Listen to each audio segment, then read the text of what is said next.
a gente dá prosseguimento aqui. Um minuto, enquanto inicializa. Ótimo. Nossa aula já está sendo gravada.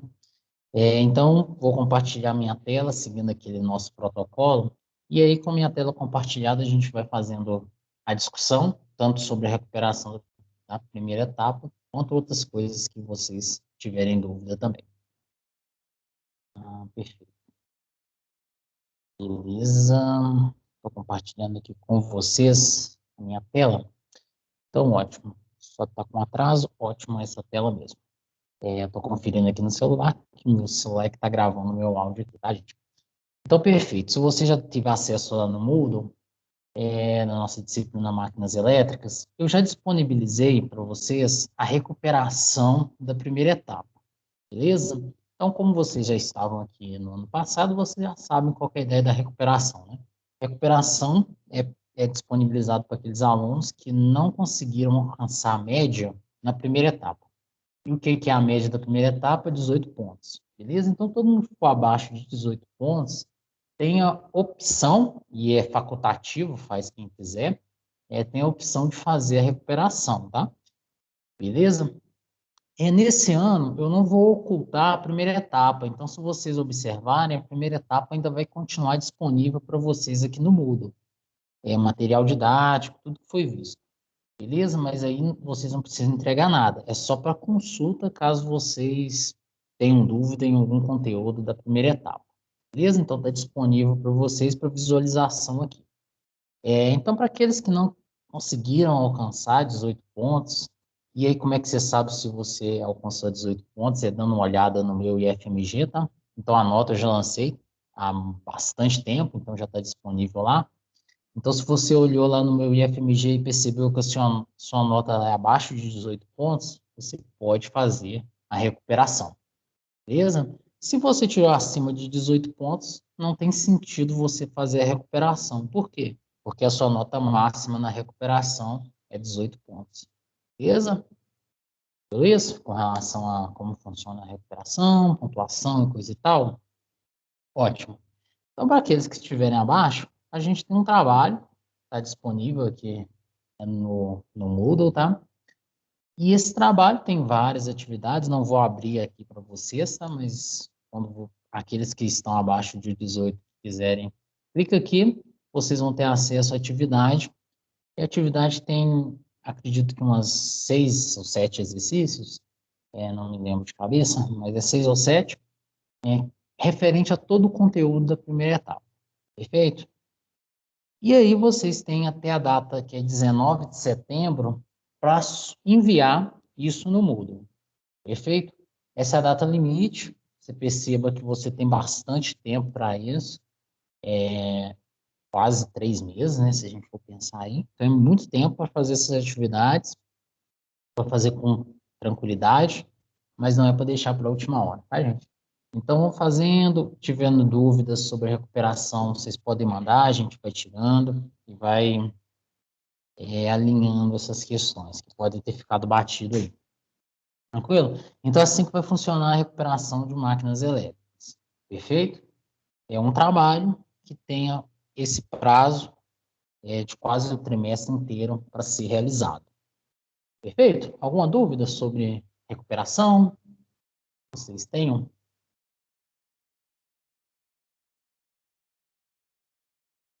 Não? Beleza, hein? Se não fala nada, eu considero que está tudo ok, tá? Então, ótimo. Essa é a atividade de recuperação. Perfeito.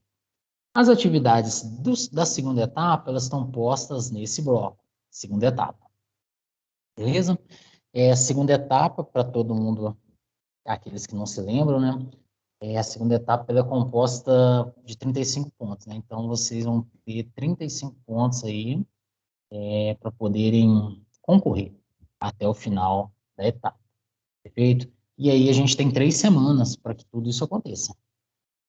Beleza? Então, são 3 semanas, 35 pontos. E como que eles vão estar divididos? Eu coloquei aqui uma breve distribuição de pontos para vocês. Nessa segunda etapa, a gente vai ter alguns questionários, tá? Você vai perceber que tem vários questionários para ser respondidos na disciplina. E esses questionários, Eles são questionários que vocês vão responder, no final das contas são 20 pontos de questionário, quase mais da metade, na verdade, e eles não vão aparecer a nota para vocês, beleza? São questionários que vocês têm uma tentativa para fazer, então você pode fazer uma vez só, e você, ao final, quando você enviou o questionário, a nota sua não vai aparecer para você, beleza? Eu acredito que você já deve ter feito questionários desse tipo, então, só falando para não ser surpresa para ninguém na hora que isso acontecer, perfeito? Você faz o questionário da minha disciplina, uma tentativa só tem uma única tentativa, e ao final dela, você não vê sua nota que você tirou. Como que você vai saber sua nota? Na hora que terminar a semana, eu faço o lançamento da nota lá no meu IFMG. Perfeito? Então é assim que você vai ter acesso à nota que você tirar no questionário. Tranquilo? Tudo bem? Joia.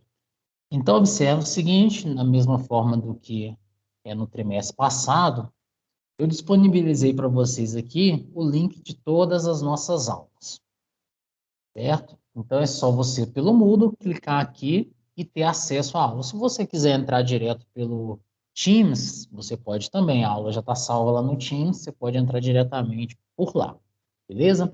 E ao final de cada aula, eu vou disponibilizar a gravação aqui para vocês no Moodle, para você dar uma rever a aula, tirar dúvida, e se fizer necessário. É só uma retificação importante com relação ao. Isso é importante, tá? Uma retificação com relação ao horário de aula que foi disponibilizado para vocês.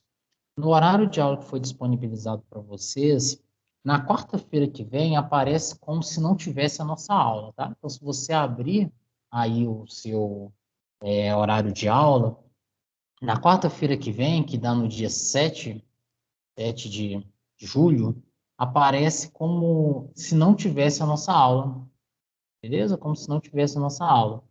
Entretanto, a gente vai ter aula sim, dia 7 de julho a gente tem aula. Então, no horário que vocês receberam, aparece como se não tivesse aula nenhuma na quarta-feira. Mas não é verdade, a gente vai ter aula na quarta-feira. Então, nossas aulas serão segundas e quartas, às 10 horas da manhã. Beleza? Importante, dia 7 nós temos aula. Beleza? Então, só porque no horário que apareceu para vocês, que foi compartilhado pela Juliana, não aparece isso lá. Mas é justamente porque naquele documento estava bloqueado e eu não consegui colocar o horário na quarta-feira, tá? Então, foi um erro só de sistema lá, de compartilhamento. Mas, na verdade, vocês têm aula. Tranquilo com relação a isso? Isso é importante. Então, todas as segundas e quartas, nós vamos ter aula nas próximas 3 semanas. Beleza? Tranquilo? Conforme está posto aqui no Moodle. O Moodle está correto com relação à nossa distribuição de aulas. Certo? A organização da disciplina, só para ter uma ideia geral, eu tentei fazer da mesma forma que no último trimestre de máquinas elétricas, ou seja, distribuir por semana as atividades que vocês têm que fazer. Então, sempre inicia com essa frase de impacto, são início das atividades da primeira semana.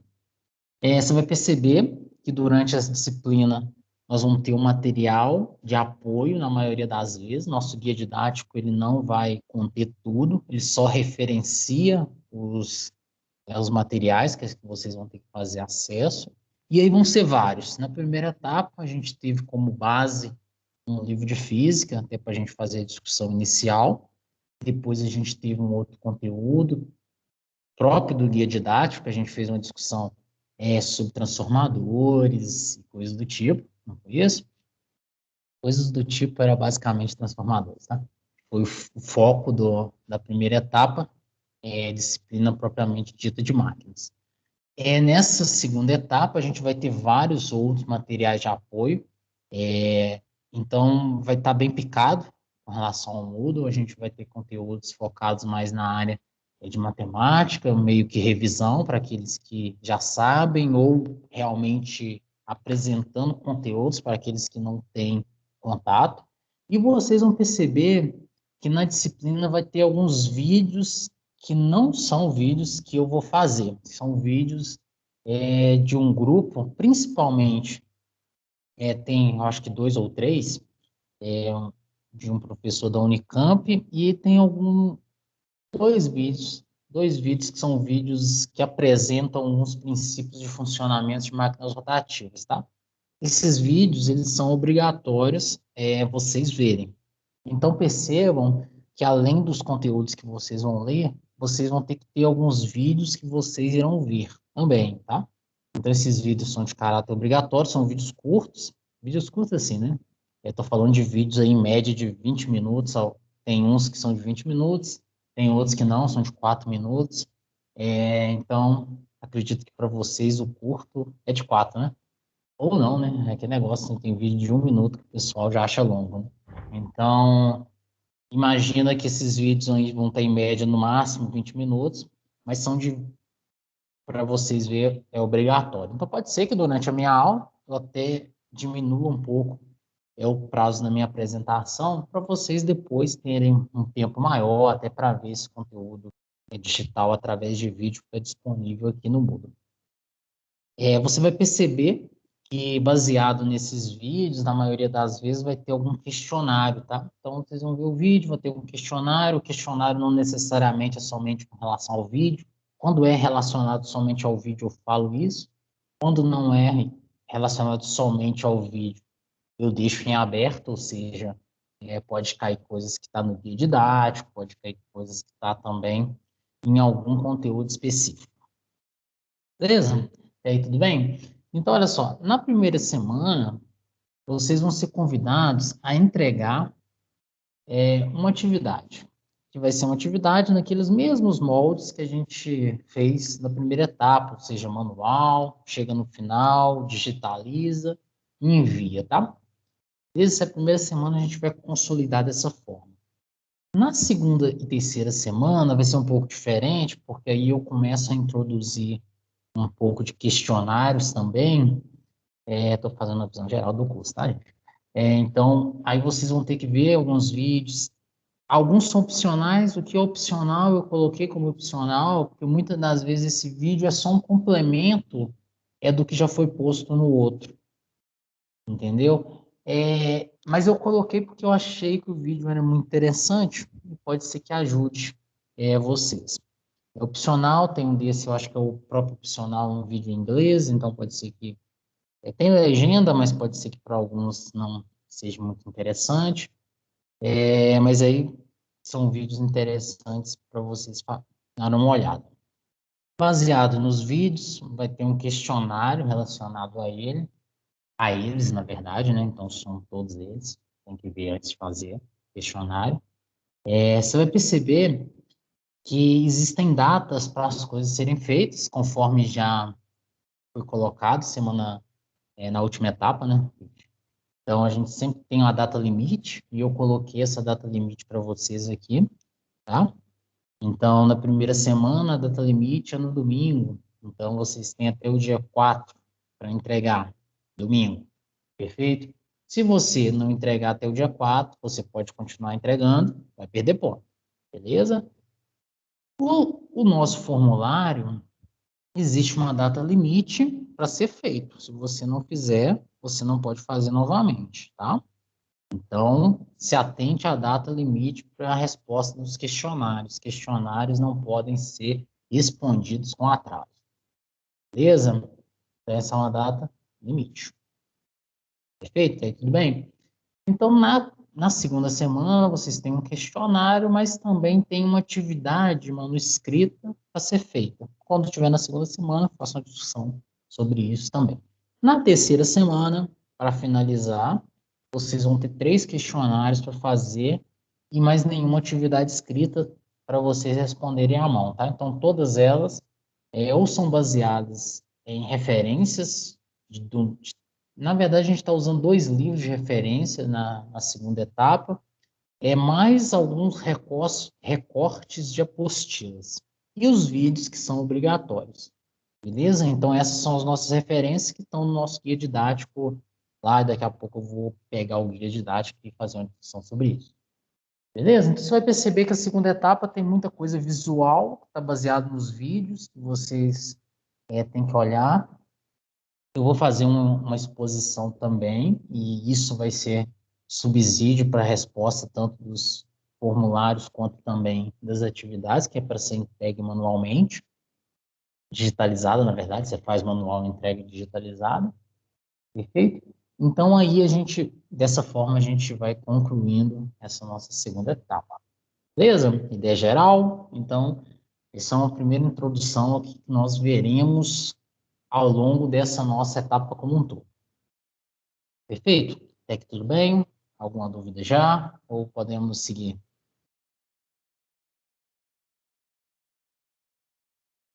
Beleza? Ótimo. Estou entendendo e vamos seguindo então. Olha só. Então, o primeiro passo, sempre, é a gente baixar o nosso guia didático. Então, no nosso guia didático, se você baixou ele, já está aí no seu computador, a gente tem disponibilizados nessa segunda etapa 48 aulas, beleza? Então, é uma quantidade de aulas e de tempo dedicado que é maior do que a maioria das disciplinas. É importante eu falar isso, é porque a nossa carga horária de máquinas é uma carga horária maior, então vocês necessitam dedicar-se um pouco mais, até para não ficar muito corrido no final das contas, tá? Não dá para dedicar o mesmo tempo para circuitos 2 e máquinas elétricas. Circuitos 2 tem a metade do tempo, né? Assim que funciona. Os circuitos 2, só como exemplo, poderia ser instrumentações e medidas elétricas que vocês estão vendo agora também, que tem a metade da carga horária. Então, nossa carga horária é um pouco maior. Então, só para passar uns conteúdos que nós iremos ver ao longo da segunda etapa, vou iniciar relembrando brevemente o que a gente já viu na primeira etapa, tá? Só para a gente se situar aqui onde é que nós estamos. Na primeira etapa, a gente começou o nosso curso de máquinas elétricas falando sobre eletromagnetismo. Não foi isso? A gente introduziu tanto magnetismo, falando um pouco sobre ímãs, e coisas do tipo, materiais magnéticos, e depois a gente falou um pouco sobre eletromagnetismo e suas leis. Beleza? A gente falou não todas as leis do eletromagnetismo, mas focamos em duas, que eram para a gente de maior interesse. Que a gente focou na lei de Ampère, na lei de Lenz, não foi isso? A gente pegou uma equação de força, onde que a gente relacionava a força magnética, que atuava em cargas e movimento, beleza? A gente conseguiu, e aí é muito importante a gente ter em mente isso, porque isso vai ser fundamento na segunda etapa, e fundamento realmente que a gente precisa lembrar disso, porque senão a gente não vai conseguir entender o princípio de funcionamento de máquinas rotativas. A gente viu na primeira etapa qual era a força magnética que atuava em um fio que no qual passava uma corrente por ele. Era assim? A gente tinha um fio submetido num campo magnético e aí a gente conseguiu computar qual que era a força magnética que atuava nesse fio. Beleza? Lembra disso? E aí a gente conseguiu, fez alguns exercícios sobre alguns poucos, né? Mas a gente fez alguns que relacionava a força magnética com outras grandezas, como a força-peso, era assim? Então, a gente fez uma discussão sobre força magnética atuante em um fio, logicamente, que submetido em uma região que contém um campo magnético, certo? Ótimo. A gente fez essa discussão de magnetismo antes de falar de transformadores. Então, a gente finalizou a nossa primeira etapa falando um pouco sobre transformadores. E para falar de transformadores, a gente introduziu a lei de Ampère, e a gente falou um pouco sobre tensão induzida, não era isso? Que tensão induzida era a variação do fluxo magnético no tempo, certo?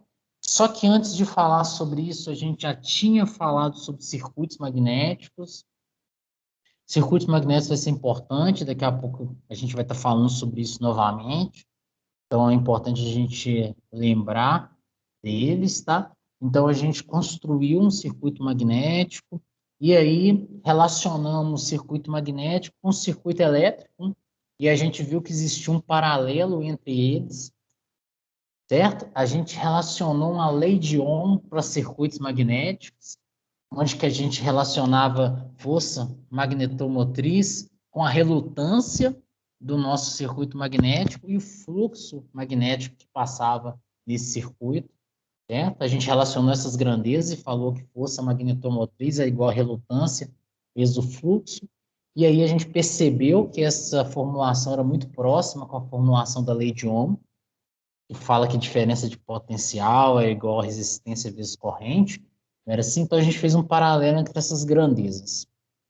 Perfeito? E aí a gente foi capaz de falar de transformador, de tensão induzida, e de como que se relaciona a tensão aplicada no primário com a tensão recebida no secundário de um transformador. Definimos primário como sendo onde é que a gente aplica a alimentação do transformador, e o secundário como sendo o lugar onde que a gente liga a carga do nosso transformador, certo? A gente falou um pouquinho sobre isso, fizemos cálculos, calculamos a eficiência de transformador, não foi isso? Vocês fizeram pesquisas sobre transformadores trifásicos, banco de transformadores e coisas do tipo, transformador de potencial, transformador de corrente. Então, são coisas que vocês viram aí na primeira etapa, certo? Só fazendo um overview aqui para vocês sobre tudo que vocês já sabem, né? Funciona? Todo mundo já sabe tudo isso que eu elenquei aqui para vocês. Então, olha só, beleza. Partindo de tudo isso que a gente já sabe, a gente vai iniciar a nossa segunda etapa fazendo um parêntese para falar um pouquinho sobre duas coisas matemáticas relacionadas com a disciplina. Primeiro, a gente vai falar um pouco sobre o sistema PU, é o sistema por unidades, beleza?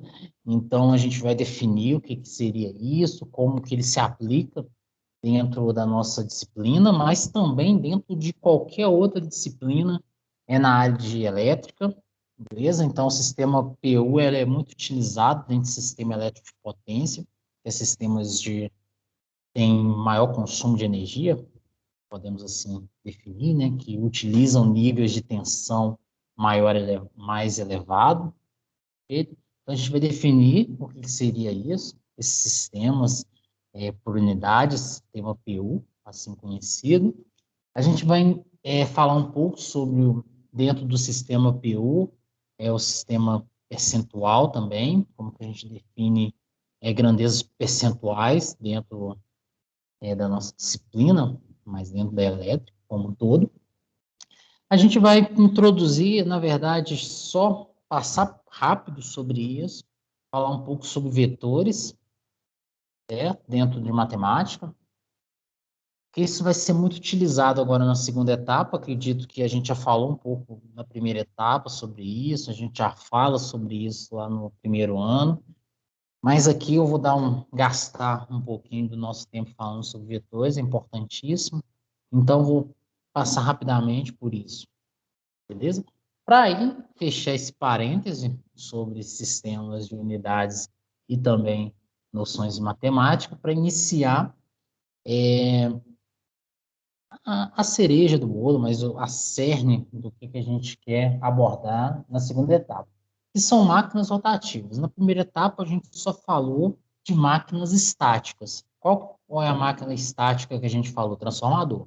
Então, a gente falou de uma máquina e ela só faz conversão de energia de elétrica para elétrica. Ela só converte energia elétrica para energia elétrica.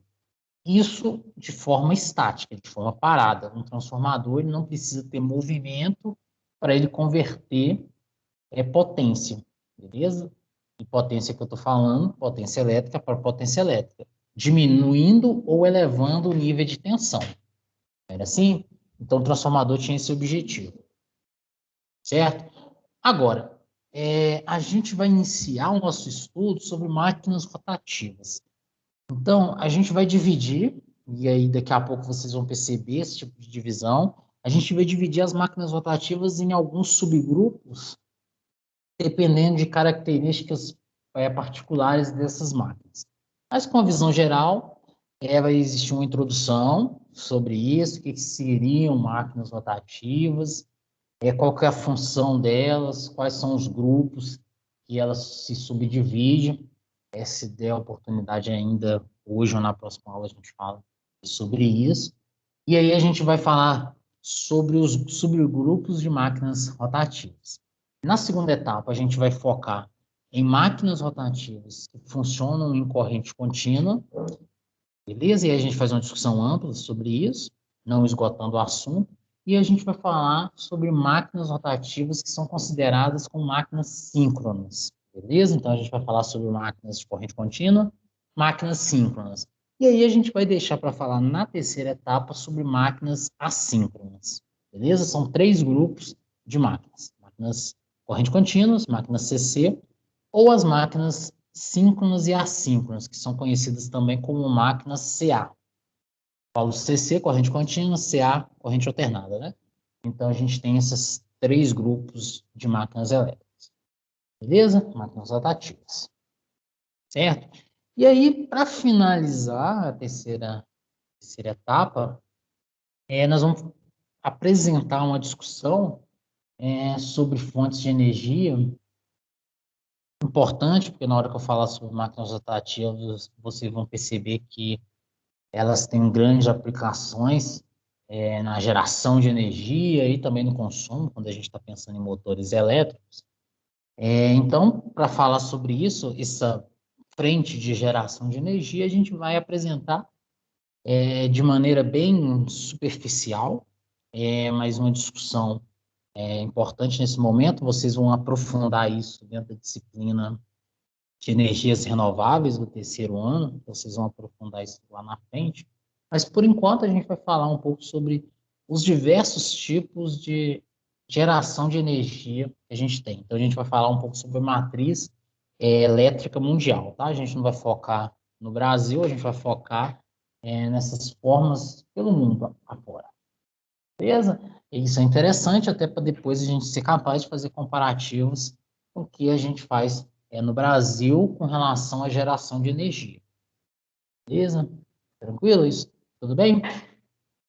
E assim a gente conclui, a gente vai falar um pouco sobre todas elas. Todas elas não, né? Um recorte nas principais, tá? Existem outras formas de gerar energia, a não ser essas que eu vou apresentar para vocês. Entretanto, essas são as mais comuns, correspondem a mais de 90% de toda a energia gerada no mundo. Beleza? Então, existem outras, mas são bem mais reduzidas representativamente. Certo? Tudo bem? Visão geral, que veremos. Então, vamos lá. Sugestão de estudos diários, está aqui. 3 horinhas, 3 horas aulas, né? Então, 3 aulas de 50 minutos aí por dia, para fazer as leituras e os vídeos, e se dedicar também à resposta dos questionários. Beleza? Se estiver dedicando menos que isso, não tá legal. Se estiver dedicando mais, quer dizer que tá um pouco descompassado com relação à proposta. Então, a proposta é isso, 3 horas no máximo por dia. Beleza? Alguém? Alguma pergunta? Professor, Pode falar. não seria melhor repassar as matérias de circuitos elétricos para outra semana, não? Porque assim, acho que vai ficar bastante pesado com a sua matéria. Como é que é, filho? Não seria melhor repassar a matéria de circuitos elétricos para outra semana, não? Porque a sua matéria, com a matéria de circuitos elétricos, vai ficar bem pesada. Ah, não, entendi, mas não tem como não, tá? Porque assim, quando a gente faz a distribuição de carga horária, a gente já pensa nessa demanda, tá? Então, assim, são 3 semanas, né? Para todas elas, circuitos também. Então, são 3 semanas. Não é para você fazer tudo da minha disciplina, essas 48 aulas, na primeira semana, não, tá, gente? Isso aqui é nas 3 semanas. Eu tô falando, isso aqui é o que vocês vão fazer durante as 3 semanas, tá? Da mesma forma, circuitos, são 3 semanas para vocês fazerem ela. Beleza? Então, assim, agora não tem como reorganizar a distribuição de disciplinas, tá? Disciplinas já estão postas aí. Se depois vocês sentirem que está muito pesado, você pode mandar o coordenador de curso, que por sinal, por enquanto sou eu, manda para mim, comenta o que se vocês acharam pesados, em comparação, logicamente, às outras semanas, porque a gente não pode comparar uma coisa sem ter uma referência, né? Então, comparando com as outras semanas, você pode falar, olha, quando eu falo outra semana, outros blocos de disciplina, tá, gente? E aí vocês podem fazer sugestões, tipo assim, eu prefiro que nós, enquanto estudantes, grupos organizados, não é isso, né? Só uma pessoa não, tá? A gente entende que seria melhor se tivesse disciplinas técnicas junto com as básicas, para não ficar muito pesado. Vocês podem fazer esse tipo de discussão aí.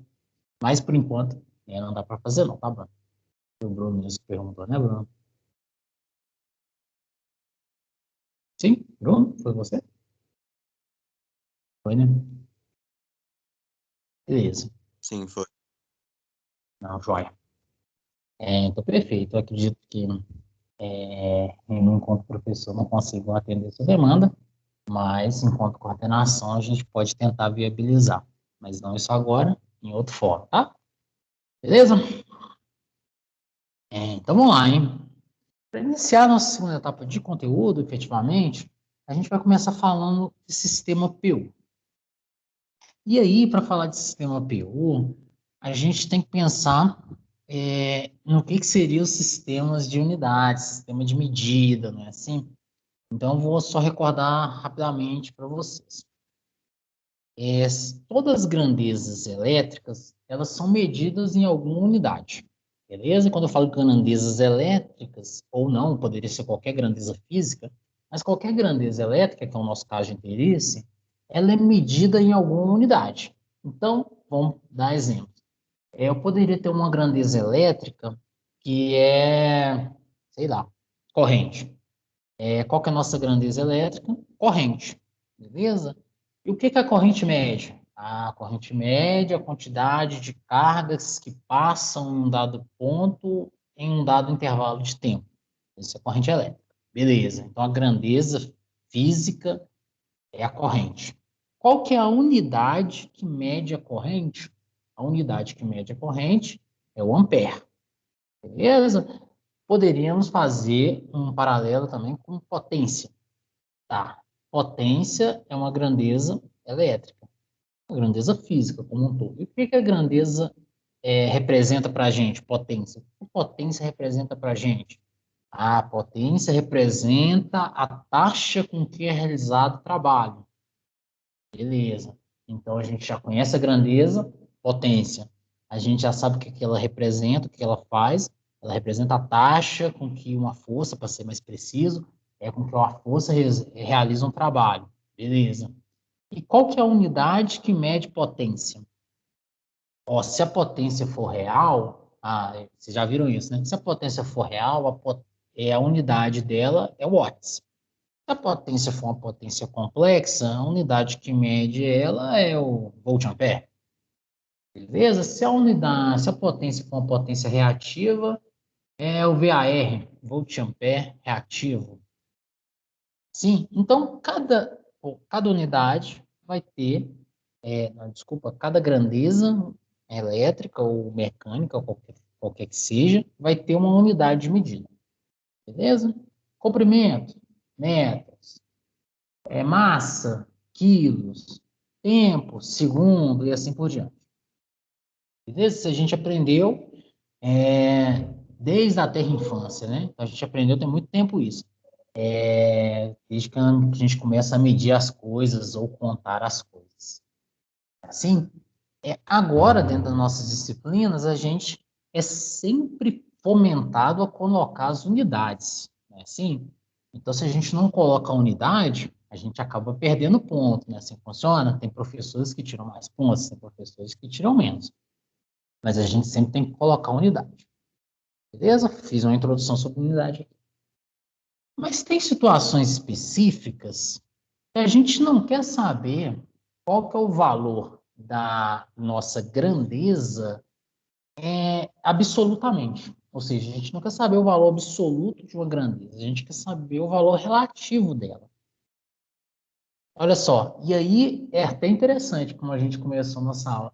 Como é que eu sei que uma dada semana de aula está muito pesada ou se uma dada semana de aula está muito leve?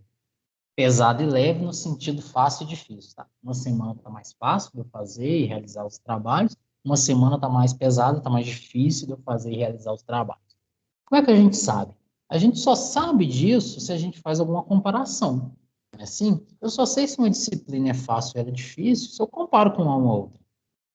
Não é assim que funciona? Eu só sei se um professor ele é ruim, mal ou ele é bonzinho se eu comparo ele com outro professor. É assim que funciona? Então, a gente funciona por comparação, na maioria das vezes. Tem coisas que a gente faz de maneira absoluta, mas a maioria das coisas a gente faz por comparação.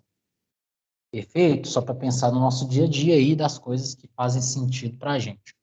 Então, a gente faz as coisas por comparação.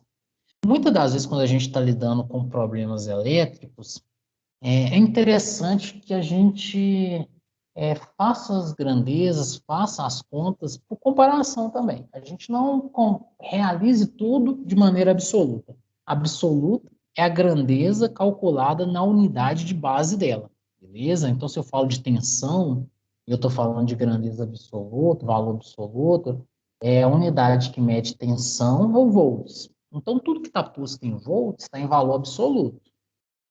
Beleza? É o valor absoluto daquela grandeza. Eu posso relativizar isso. Então, ou seja, eu pego o valor que eu tenho e relativizo. Mas eu vou relativizar isso comparando com o quê? Isso é importante. Beleza? Eu vou comparar essas grandezas elétricas com o quê? Como exemplo, eu poderia falar com vocês o seguinte, olha, no meu fio está passando 1 ampere. Beleza. Essa informação sozinha, ela não tem sentido para a gente. Eu falo que num fio está passando 1 ampere, a gente não consegue tirar conclusão nenhuma disso. Por quê? Porque 1 ampere é pouco ou é muito? 1 ampere é pouco ou é muito? Eu não sei, depende, né? É assim que funciona? Depende. E aí depende do quê? Depende do fio que está passando esse condutor, que está passando esse ampere. Depende de qual é a aplicação que você está usando esse 1 ampere. Assim, depende de muita coisa. Então, vamos pensar, 1 ampere. 1 ampere é muita corrente para você carregar o seu celular. Para você carregar o seu celular, 1 ampere é muita corrente. Se o seu carregador ele comporta 1 ampere, os carregadores novos que têm a velocidade de carregamento maior ultimamente, está chegando aí próximo a 1 ampere, tem uns que conseguem ir até 1 ampere, né, assim? Depende do carregador. Então, mas isso vai implicar na velocidade de carga do seu celular, beleza? Então, 1 ampere é suficiente para carregar um celular, beleza? Suficiente.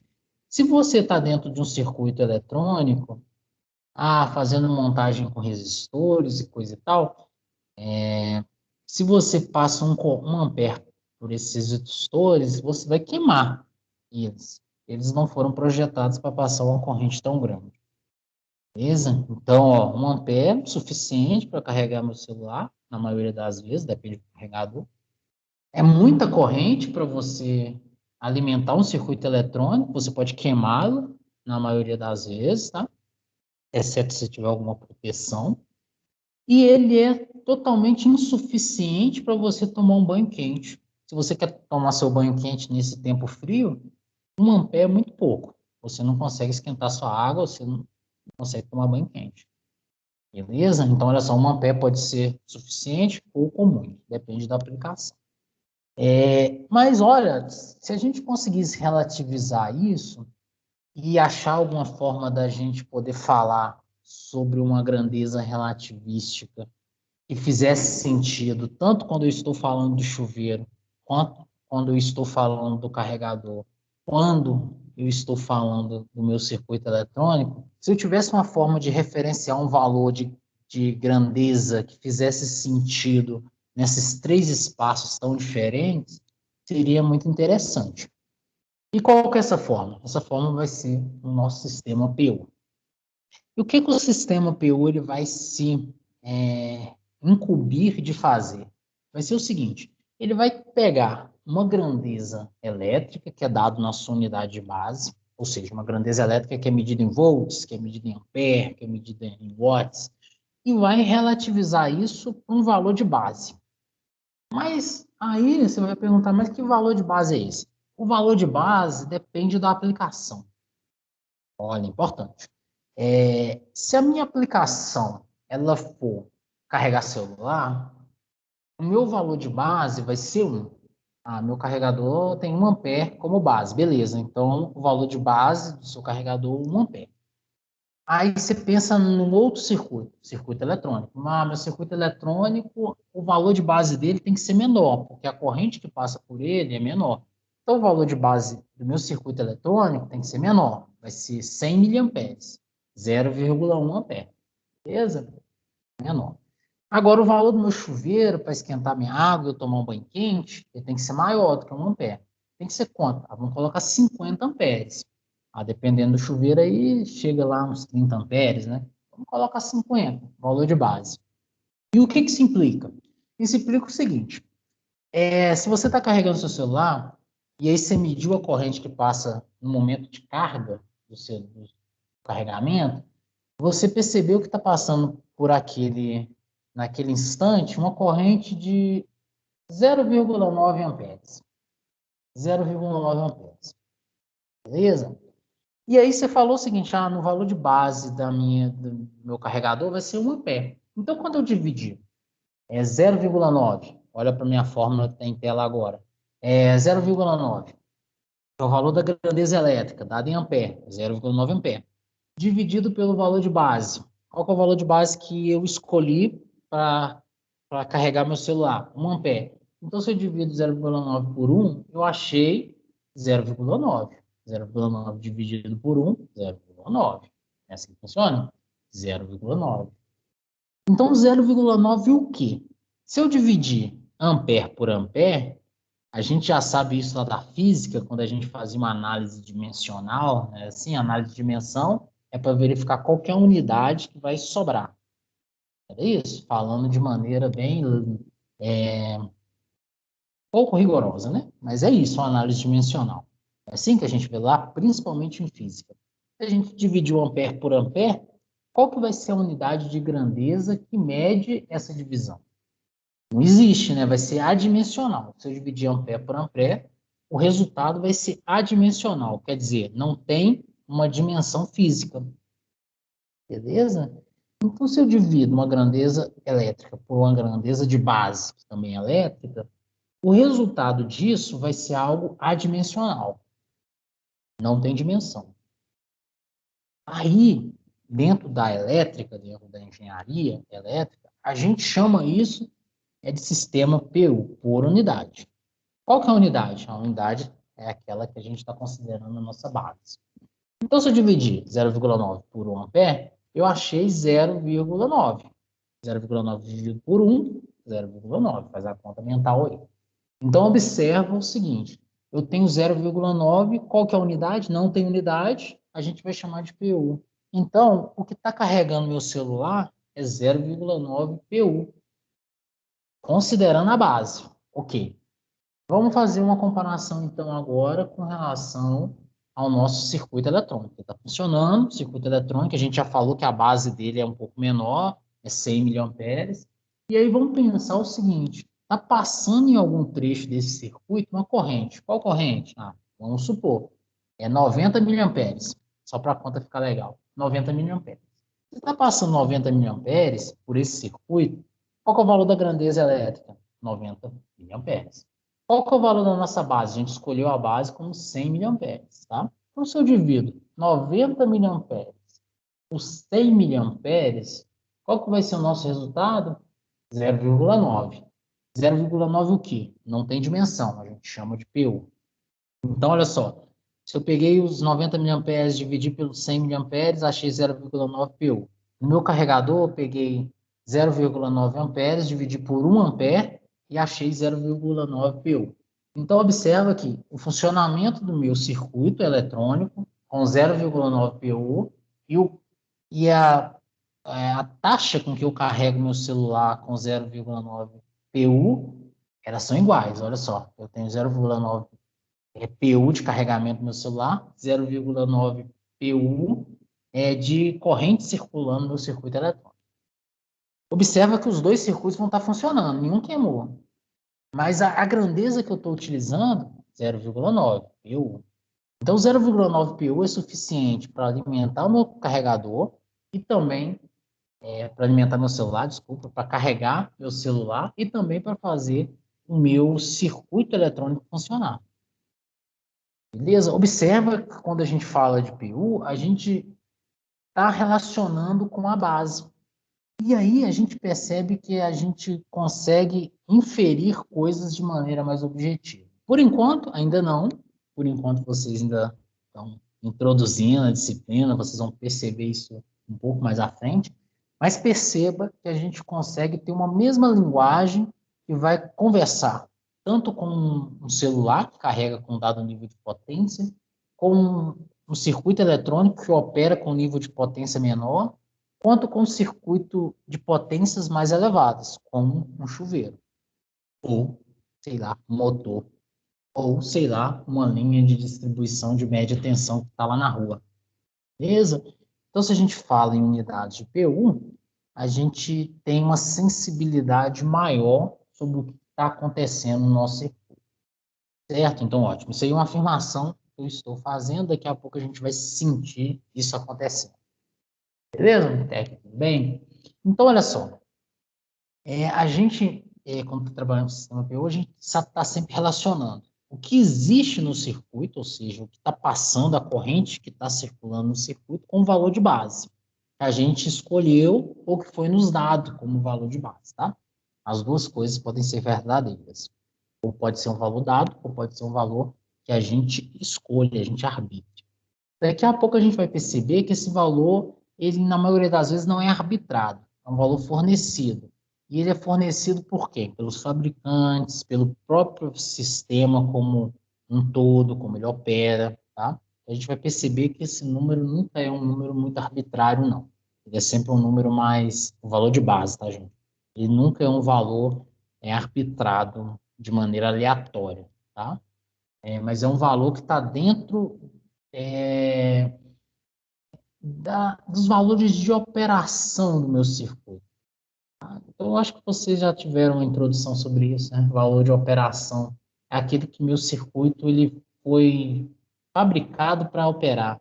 Nas nossas residências, só como exemplo, o valor de tensão de referência é o valor que a CEMIG deveria fornecer para a gente, 127 volts, não é isso? 127, tensão monofásica, ou 220, tensão bifásica. É assim? Então, na nossa residência, a gente tem uma dessas duas, na maioria das vezes. Aqui dentro de Minas Gerais, dentro da região metropolitana, quase não tem exceções a essa regra, tá? Em outros estados, na área rural, sim, tem exceções.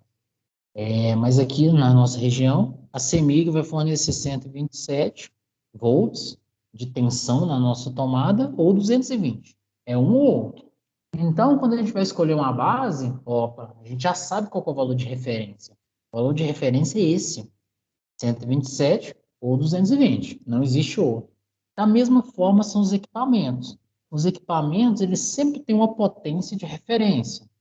Eles sempre têm uma tensão de referência. Eles sempre têm uma corrente com que ele foi feito para funcionar. Então, esses valores são os valores de base para a gente. Qual que é o valor que o meu equipamento foi feito para funcionar? Qual que é o valor que ele foi projetado para dar certo? Beleza? Então, esses são os valores de referência, são os valores de base. Certo? Não é qualquer coisa. Ótimo.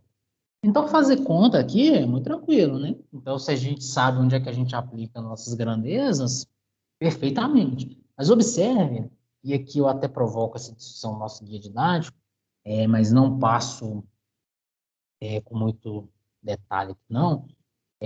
Observe o seguinte, a gente pode ter tanto o valor da unidade em grandezas elétricas, ou seja, eu sei que num circuito passa 15 amperes, ou eu poderia ter o valor PU. Ó, meu carregador está carregando meu celular com 0,9 PU. Se a gente fala isso, a gente não sabe quantos amperes estão passando por ali. A gente sabe que meu carregador está carregando meu celular com uma corrente de 0,9 PU. A gente não sabe qual é o valor dela, em amperes, a gente não sabe. Para a gente saber isso, a gente precisaria conhecer o valor da base. Beleza? Mas, como eu já introduzi, o valor da base é um valor que muitas das vezes a gente já tem. Entendeu? Na maioria das vezes é um valor nominal de funcionamento dos equipamentos. Certo? Então, se eu sei que o meu carregador ele deveria estar carregando com 1 ampere, mas ele está carregando com 0,9 PU, então qualquer corrente que passa, só fazer a conta e achar ela. E aí a gente sempre vai considerar essa expressão que está aí em tela agora como sendo a nossa expressão na nossa equação de referência. Ou seja, o valor da grandeza em PU, quantos PU eu tenho ali, é igual a grandeza elétrica dividido pelo valor de base. Certo? Tudo bem? Tá um pouco abstrato por enquanto, daqui a pouco a gente vai para exemplos concretos. A não ser só de fazer conta. Agora, existe uma outra expressão, daqui a pouco a gente chega nela, mas vamos observar o seguinte. As grandezas de base, elas vão se relacionar. Então, observe o seguinte. Em grandezas elétricas, tem 4 grandezas que nos são de interesse. Na maioria das disciplinas, a gente está sempre preocupado com 4 grandezas. Beleza? Disciplinas técnicas, tá, gente? 4 grandezas a gente está preocupado com elas. Quais são? Tensão, corrente, potência e impedância. Beleza? Então, a gente está preocupado com essas 4 grandezas. Tensão, corrente, potência e impedância. São as 4 que a gente está preocupado com elas. Beleza? Existe uma exceção ou outra de vez em quando, mas na maioria das vezes são essas 4. Certo? Tudo bem? E a gente sabe que essas grandezas, elas se relacionam. Não é assim? Se eu tenho tensão e corrente, eu consigo achar potência. Se eu tenho tensão e corrente, eu consigo achar impedância. Certo? Se eu tenho potência e tensão, eu consigo achar corrente. Se eu tenho potência e corrente, eu consigo achar impedância. Então, se eu conhecer 2 dessas grandezas, eu consigo encontrar as outras 2. É assim que funciona? A gente sempre consegue fazer isso. Então, olha só, essas 4 grandezas elétricas de interesse para a gente sempre consegue relacioná-las. Conhecendo 2, você consegue achar as outras. Quando a gente está trabalhando com com unidades de base, a gente sempre vai conseguir relacionar essas grandezas também, através de formulações que a gente já conhece. Essas formulações aqui não são inéditas para ninguém, beleza? Então, olha só, se eu conheço tensão de base, corrente de base, ou seja, os valores de referência, eu consigo determinar qual que é o valor da minha impedância, que vai ser de referência também, impedância de base. Beleza? Esse Z representa para a gente a impedância. Isso vocês já viram no circuito 2. Então, olha só. Se eu divido tensão por corrente, lei de Ohm, isso aqui é a lei de Ohm, para circuitos em corrente alternada, não é assim? Lei de Ohm. A impedância vai ser igual a diferença de potencial dividido por corrente. Então, para eu descobrir qual que é o valor da impedância de base, é só eu dividir tensão por corrente. E se eu quisesse saber a potência? Observa que eu estou trabalhando com potência aparente. Impedância, estou trabalhando com o módulo da impedância. Esses números aqui são só números fechados. Números fechados no sentido, não são números complexos aqui não, tá? A tensão de base, ela é o módulo da tensão. Módulo da tensão. Se você tiver uma tensão que ela tem uma tensão, sei lá, pode estar no tempo ou pode estar já fasorial, né? Então, vocês já sabem isso. Então, minha tensão poderia estar escrita como um fasor. Então, a tensão escrita como fasor seria algo do tipo módulo com ângulo. É assim? Então, essa tensão de base é o módulo da minha tensão fasorial. É o módulo da tensão fasorial. a corrente de base também é um módulo da minha corrente fasorial, tá? Então, minha corrente pode ser um número complexo, eu tenho que descobrir o módulo aqui, tá? Beleza? Não, tá fácil mesmo, é fácil. Aqui é fácil demais. Exatamente, pode acreditar, não é pegadinha, não. Então, olha só, o módulo aqui, ó, quando eu divido módulo por módulo, eu encontro um módulo. Então, aqui é o módulo da minha impedância. Se eu multiplico módulo por módulo, eu encontro uma potência, mas não é qualquer potência. Eu não encontro a potência complexa, eu não encontro a potência real, eu encontro a potência aparente. Beleza? Perfeito. É assim que a gente determina. Então, olha só, sempre quando a gente tem duas grandezas de base, eu consigo determinar as outras duas. E a gente sempre tem que fazer isso. Se for dado duas, eu tenho que descobrir as outras duas. Mas a gente sempre consegue fazer através dessas expressões que não são novas para ninguém. Beleza? No segundo ano, não, né? No primeiro ano, sim, mas no segundo, não. Isso não é novo para ninguém. Olha só, eu estou falando de 0,9 PU, citei ele duas vezes, mas você vai perceber, sempre quando eu divido uma grandeza por uma grandeza de base, eu vou estar muito próximo da unidade. Ou eu vou ser um pouquinho menor do que 1, ou eu vou ser um pouquinho maior do que 1. Eu vou estar próximo ali da unidade. Beleza? Certo? Então, eu vou próximo do valor da unidade. Então, existe uma maneira mais elegante de representar isso. Qual é a maneira mais elegante? A representar através percentual. Em vez de falar de PU, a gente fala de percentual. A gente fala que uma tensão é de tantos por cento da tensão de base. A gente fala que a impedância é tantos por cento da impedância de base.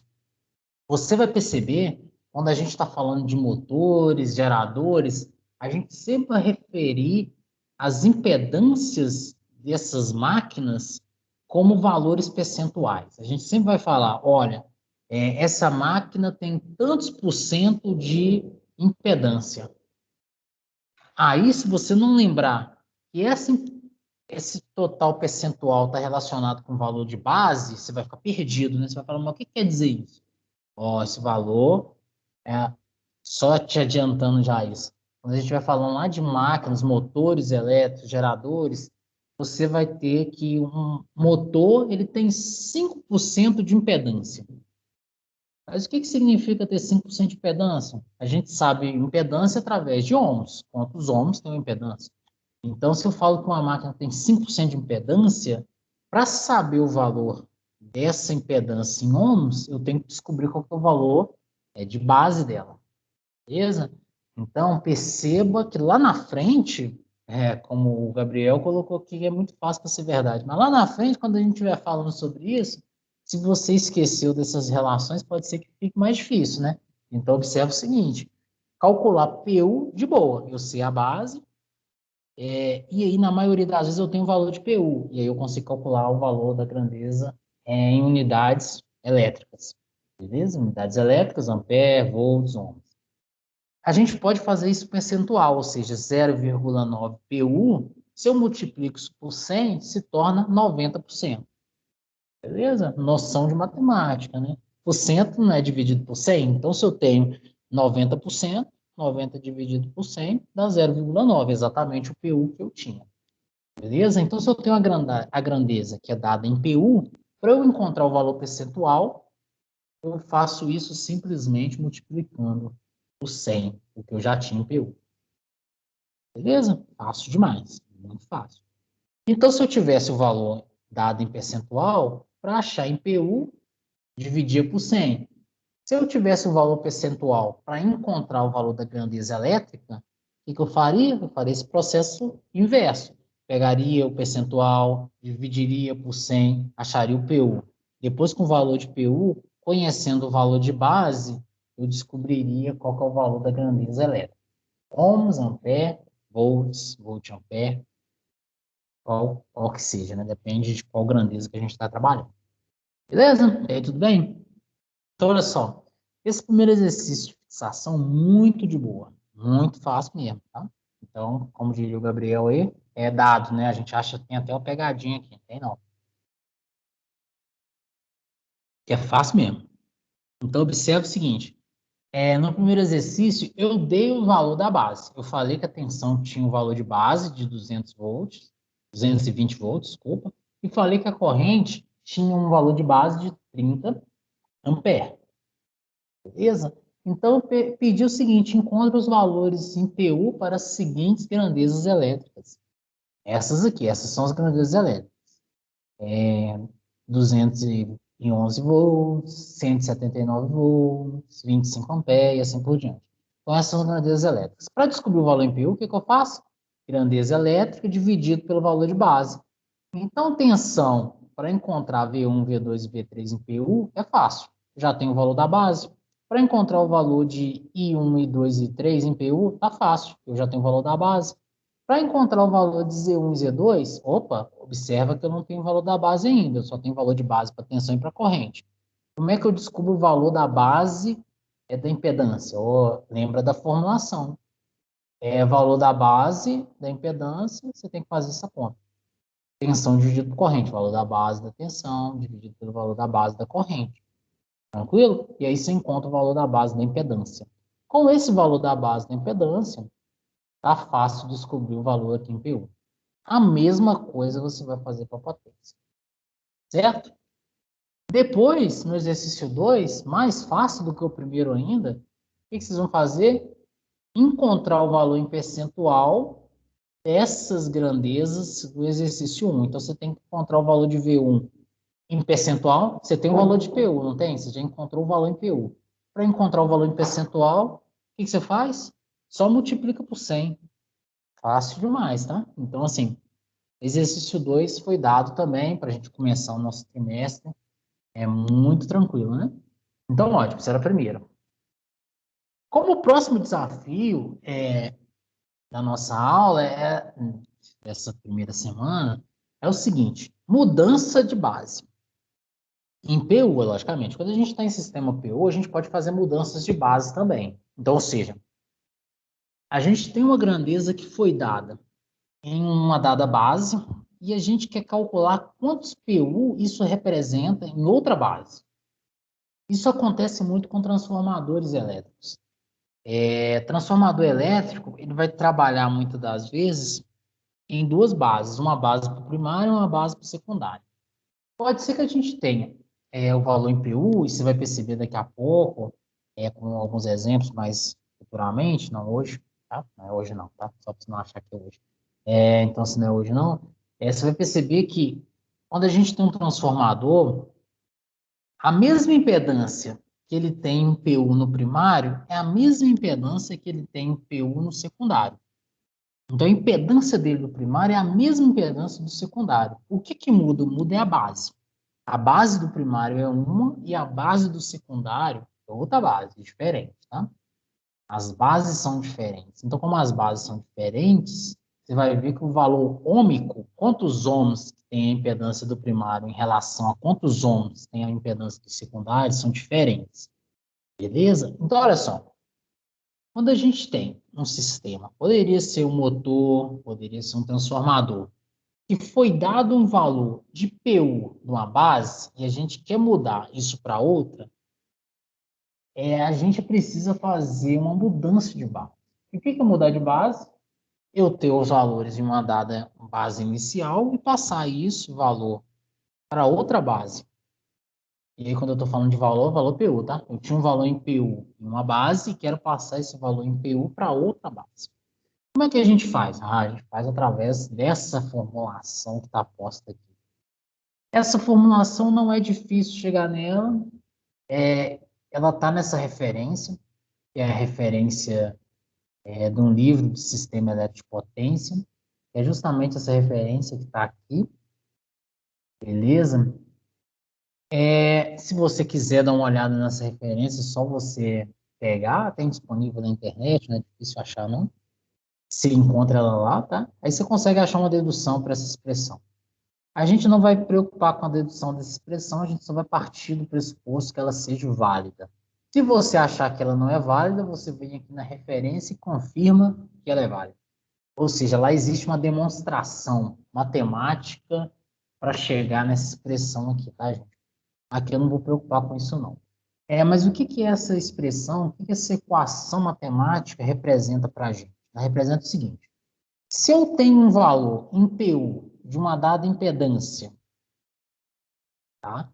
Se eu tenho um valor em PU de uma dada impedância, e foi dado em um sistema uma base velha, o velho aqui representa a base antiga, a base inicial. Então, se eu tenho uma impedância dada em uma base velha, uma base antiga, eu consigo calcular o valor da impedância em uma base nova, um valor novo de impedância, também em PU, fazendo a seguinte operação. Eu pego o valor em PU que eu tinha na base velha, multiplico, olha só, pelo produto de que, não pelo produto não, desculpa, pela divisão da minha tensão da base velha dividido pela minha tensão da base nova, tudo isso ao quadrado, multiplicado pela divisão da minha potência aparente da minha base nova, dividido pela minha potência aparente da minha base antiga. Beleza? Tranquilo? Essa é uma expressão que relaciona a impedância da base nova com a impedância na base velha. Certo? Muito tranquilo, apresento um exemplo numérico aqui só para você ver como é que a conta funciona. E depois, 2 exercícios de fixação. Esses exercícios de fixação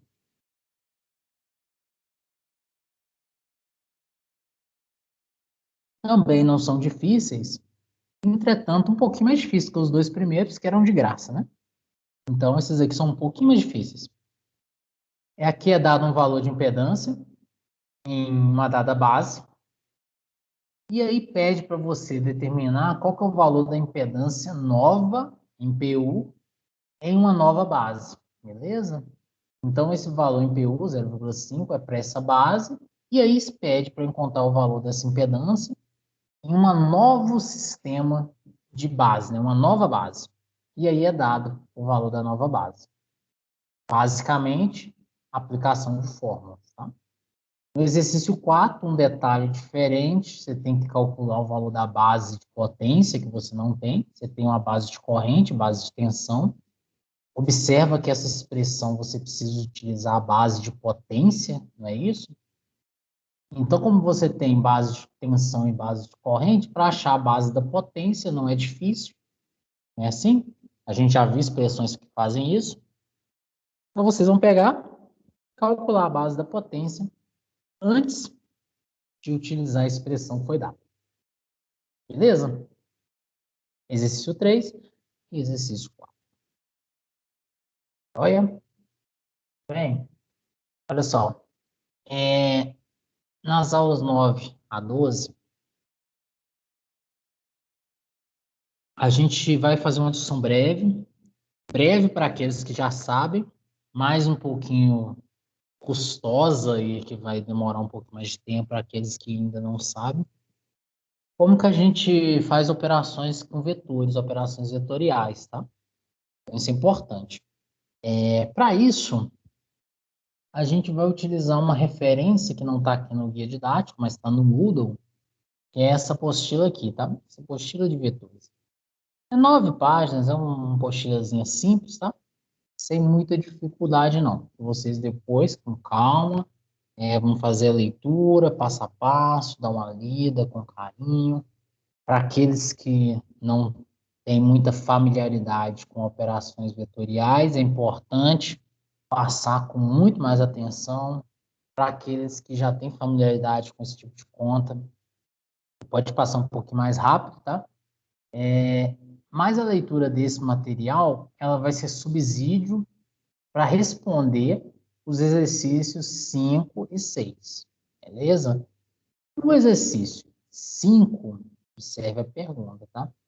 Ele quer que você calcule qual que é o módulo, direção e sentido do vetor resultante, R, para a letra A, B, C, D, E e F. Cada uma dessas letras pede para você somar vetores diferentes, beleza? E aí, tudo bem? Já no exercício 6, a pergunta é diferente. O que que se pede no exercício 6 é só para obter graficamente Ou seja, só para desenhar qual que é o vetor x que é a soma dos vetores A, B e D, e também o vetor y, que é igual o produto escalar de 2 vezes B, menos o vetor D, mais o vetor E. Beleza? Aí tudo bem? Então, uma pergunta diferente. Aqui não pediu-se o módulo, tá? E não pediu-se o módulo. Só pediu para representar graficamente.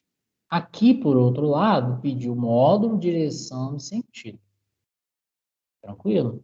Então, ótimo. Eu não vou utilizar essa apostila para fazer discussão aqui no nosso encontro síncrono, você vai ter oportunidade de ler isso depois. Eu vou utilizar um outro material aqui, alguns recortes da internet, só porque eu achei mais ilustrativo e objetivo para a gente discutir aqui em sala. Então, olha só, observa que vetores são, isso está bem explicado na nossa apostila de referência para vetores, eles são segmentos de reta orientados, tá? E eles são segmentos de reta orientada que, se a gente respeitar módulo, sentido e direção, a gente pode deslocá-lo no espaço. Beleza? Então, o que é o módulo do vetor? Só para aqueles que não lembram do que é isso, né? O módulo do vetor é o comprimento dele, tá ok? Então, o comprimento do meu vetor é a distância, é a medida do ponto inicial até o ponto final do meu vetor, certo? Esse é o módulo do vetor. Dentro desse gráfico quadriculado aqui, ó, todos os meus vetores estão na diagonal, tá? Então, isso não facilita um pouco, não. Então, eu vou entrar nesse daqui que fica melhor. Se eu tivesse nesse quadriculado aqui, ó, qual que é o módulo do meu vetor A? Para saber qual que é o módulo do meu vetor A, eu tenho que contar quantos quadradinhos tem aqui, ó. Tem um quadrado, 2, 3, 4, 5, 6. Eu tenho 6. 6 o quê? Aqui não falou se era metros, centímetros, milímetros, não foi isso? Por isso, quando o aluno não coloca unidade, perde ponto, né? Olha só, não falou o que era aqui, se é metros, centímetros, milímetros, não falou o que era. Mas o módulo, aqui no exemplo, se eu sei que o comprimento dele aqui é 1, 2, 3, 4, 5, o módulo de A é 6 unidades. 6 unidades, independente de qual seja, 6 unidades, tá? Então, qual que é o módulo de A? 6. Qual que é o módulo de C? Eu conto quadradinho. 1, 2, 3. São os 3. Então, o módulo de A, 6. Módulo de C, 3 unidades. Beleza? Sentido e direção. O que seria isso? Direção é se meu vetor está na horizontal ou na vertical, ou na diagonal. Então, a direção do vetor pode ser direção horizontal, pode ser direção vertical, ou pode ser uma direção diagonal. Observa quando eu falo de direção, eu não estou falando se essa minha seta está apontando para a direita ou para a esquerda, beleza? Eu só falo que está na horizontal. O sentido vai contemplar esse lugar onde a seta está apontando. Então, o sentido do meu vetor A é um sentido que aponta para a direita. O sentido do meu vetor C é um sentido que aponta para a esquerda. Beleza? Essa é uma noção vetorial, acredito que todo mundo lembra disso. Então, quando eu estou falando de vetor para caracterizá-lo, eu preciso dessas três coisas: módulo, sentido e direção. Mas observa, como no início da discussão, se meus vetores são segmentos de retas orientados e que se eu mantenho o módulo sentido e direção, eu posso deslocar o vetor no espaço, ou seja, tanto faz o lugar onde ele está no espaço, desde que se respeite módulo, sentido e direção. Quando eu estou fazendo soma de vetores graficamente, que é justamente o que o exercício número 6, deixa eu ver se é o número 6 mesmo, exatamente, que é exatamente o que o exercício número 6 está pedindo, que é para fazer um desenho gráfico, o que a gente vai fazer? Sempre quando a gente está fazendo soma de vetor, graficamente, o que a gente faz? A gente sempre desloca os vetores. O vetor original é o vetor A e o vetor B. Se eu quero somar vetor A mais vetor B, O que a gente tem que fazer? A gente tem que fazer com que a saída de um vetor coincida com a entrada do outro, ou seja, com o final de um vetor coincida com o início do outro. Beleza? Então, se eu estou querendo somar A mais B, o que eu tenho que fazer? Eu posso deslocar o vetor A aqui para cima e fazer com que a saída do vetor A coincida com a entrada do vetor B, ou seja, o ponto final do vetor A coincida com o ponto inicial do vetor B. Então, o ponto inicial é sempre onde é que a seta não está. Ponto final, onde é que minha setinha está apontando. Ó. Beleza? Ponto inicial, ponto final. Ponto inicial, ponto final. Então, tem que coincidir isso. Eu posso tanto deslocar o vetor A para cima, quanto o vetor B aqui para baixo. É justamente isso que a gente está fazendo aqui. Ó. Qual que vai ser o vetor resultante dessa soma? O vetor resultante vai ser o vetor que liga o ponto inicial do vetor A com o ponto final do vetor B. Isso é o vetor resultante. O vetor resultante liga sempre o início de um vetor com o final. Observa que na soma eu só vou ter um início e um final, não é isso? Eu não liguei o início de B com o final de A, então o final de A deixou de existir, o início de B também. Eles viraram um único ponto. Então, passou a existir um único ponto inicial, A, e um único ponto final, que é o ponto final do vetor B. Então, o vetor que liga esses dois pontos é o meu vetor resultante, que é a soma dos dois. Beleza? E se eu quisesse fazer a subtração de dois vetores? Como é que seria? A gente tem no exemplo 6 uma subtração. Ó. No exemplo 6 a gente aparece uma subtração aqui. Se eu quisesse subtrair um vetor, o sinal negativo associado a um vetor, o que ele representa? Ele representa que o sentido do vetor original, a gente tem que trocar ele. Então, se foi dado o vetor A e o vetor B originalmente dessa forma, e a gente quer fazer A menos B, o que a gente tem que fazer? A gente tem que inverter B, ou seja, inverter o sentido de B. Se a seta estava apontando para a direita, ela tem que apontar para a esquerda. Beleza? Então, olha só, tem que inverter o sentido. Agora não vai existir B, vai existir menos B. Por quê? Porque quando existe menos B, eu posso somar A mais menos B. Não é assim que é a soma? Subtração, na verdade, não é assim que a gente faz subtração? Se eu fizer A mais menos B, eu estou fazendo A menos B. Não é assim que funciona? Então, se eu troco B por menos B, eu posso somar agora A mais menos B. E aí uso a mesma lógica. Eu tenho que coincidir o final de um vetor com o início do outro. E o vetor resultante, que foi chamado de D, o vetor D, ele sempre é a coincidência entre o ponto inicial de um vetor com o ponto final do outro. Entendeu a ideia? A ideia é essa, de somar graficamente. Certo? E para a gente obter módulos de vetores? Isso aqui é um jeito clássico disso, achei legal esse compilado de 3 maneiras clássicas de obter módulo de vetor, tá, gente? O primeiro jeito clássico de obter módulos de vetor, valor do módulo, é o seguinte.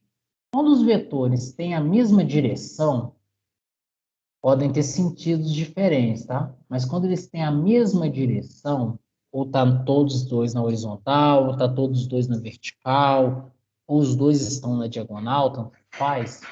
Como é que a gente faz a soma dos vetores para obter o módulo? Graficamente, a gente só obtém direção e sentido. A gente não obtém o módulo, tá? Módulo só se você conseguisse contar. Mas aqui, ó, observa que quando você tem um vetor na diagonal, a gente não consegue contar os quadradinhos para obter qual que é o tamanho desse vetor. Todo mundo consegue visualizar isso, né? Então, nesse exemplo aqui fica até mais gritante, né? Teorema de Pitágoras, né? Observa o seguinte, somando os quadradinhos aqui, ó, você não consegue achar o valor do módulo de S. A gente só consegue achar o valor do módulo de S somando quadradinhos se ele tivesse ou na horizontal ou na vertical. Qualquer ângulo que existe entre o eixo que está eixo X e eixo Y, impede com que a gente faça esse tipo de conta. Beleza? Todo mundo consegue visualizar isso, né? Beleza? Então, olha só. Para achar módulos de vetores que estão na mesma direção, como é que a gente faz? A gente simplesmente soma ou subtrai. Exemplo. O exemplo daqui, ó. Se eu quero somar A mais B, observa que A mais B tem o mesmo sentido. Se eles têm o mesmo sentido, esses vetores se somam. Beleza? Então, se A vale 1, 2, 3, 4, 5, 6, o módulo de A, e B vale 1, 2, 3, 4, qual que vai ser o módulo da soma de A mais B? Vai ser simplesmente somar o módulo de A mais o módulo de B. Então, sempre quando está no mesmo sentido, a gente pode simplesmente somar os módulos para obter o módulo do vetor resultante. Se os sentidos fossem contrários, ou seja, A e C, ou A e D, e essa conta C aqui, ó, esses sentidos são contrários. Se os sentidos são contrários, quer dizer que, pensa lá na física, uma força está apontando para um lado, outra força está apontando para o outro, no final, uma vai subtrair da outra. Então, se os sentidos do vetor são contrários, o módulo do vetor resultante vai ser a subtração de um com o outro. Então, se eu tenho A, que é 6, e D, que é 1, 2, 3, 4, 5, o vetor resultante, A mais D, vai ser 6 mais menos 5. Então, vai ser 6 menos 5. Beleza?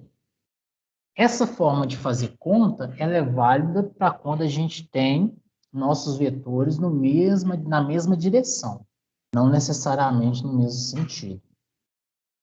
Quando meus vetores, eles fazem entre si um ângulo de 90 graus, ou seja, o ângulo que existe entre os dois vetores que eu estou querendo somar fazem um ângulo de 90 graus, como é que eu obtenho o módulo do vetor resultante? A gente tem que aplicar o teorema de Pitágoras. É assim? Resultante, faltou um quadrado aqui nessa expressão aqui, tá?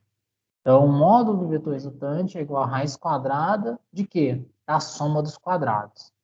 Então, eu tenho o módulo de F1 ao quadrado, faltou um quadrado aqui, mais o módulo de F2 ao quadrado. Beleza? Isso vai nos dar o módulo do vetor resultante.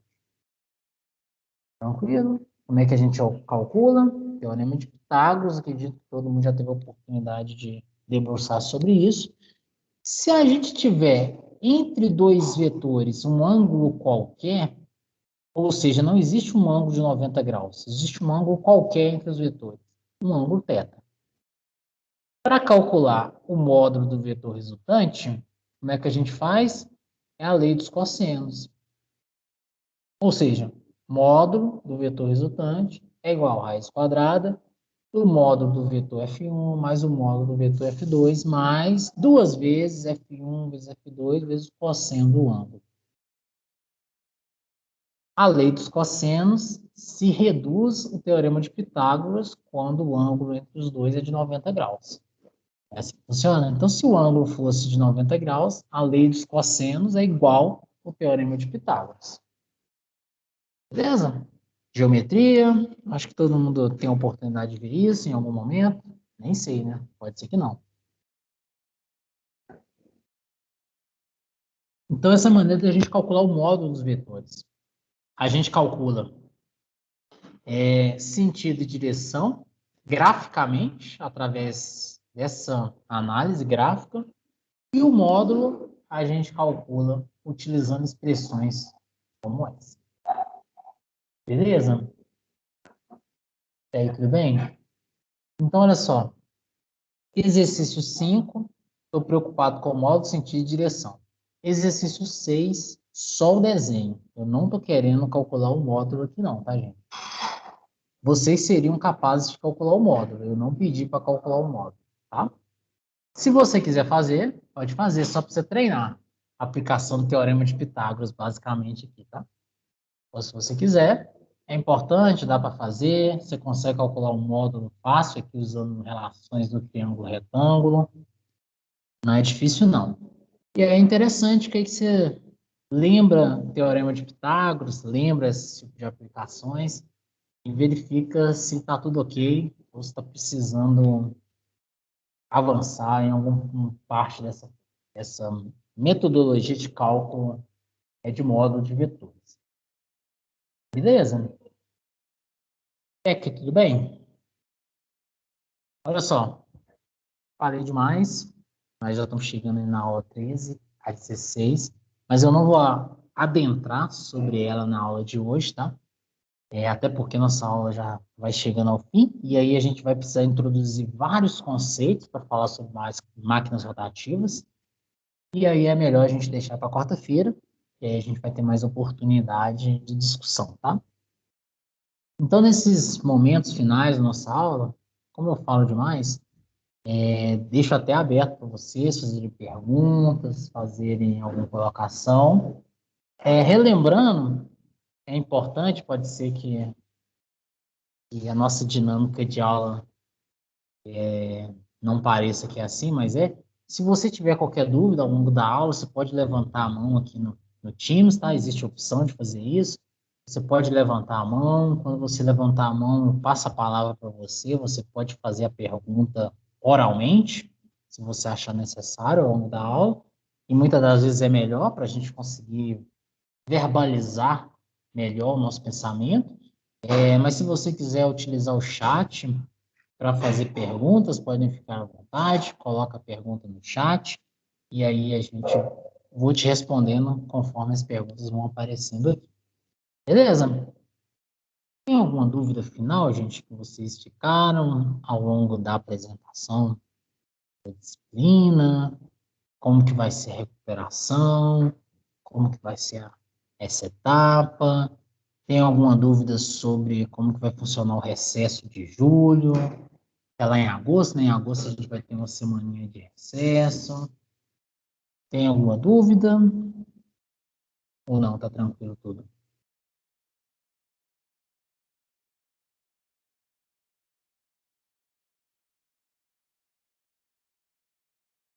Tudo de boa? Tô acreditando sim, então, hein? Sim? Beleza. Pode falar, Gabriel.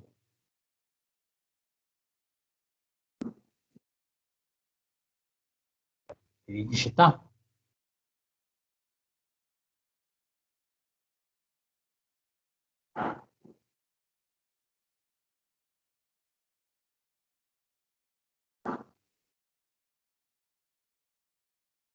Ela não está relacionada. Pode fazer.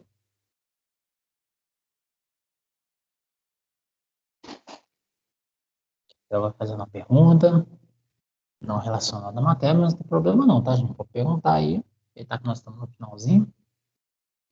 Vou até deixar de compartilhar aqui minha tela. Beleza? Tá para a gente ficar mais tranquilo. E aí também vou, já que não tem uma relação com a aula, vou parar aqui a gravação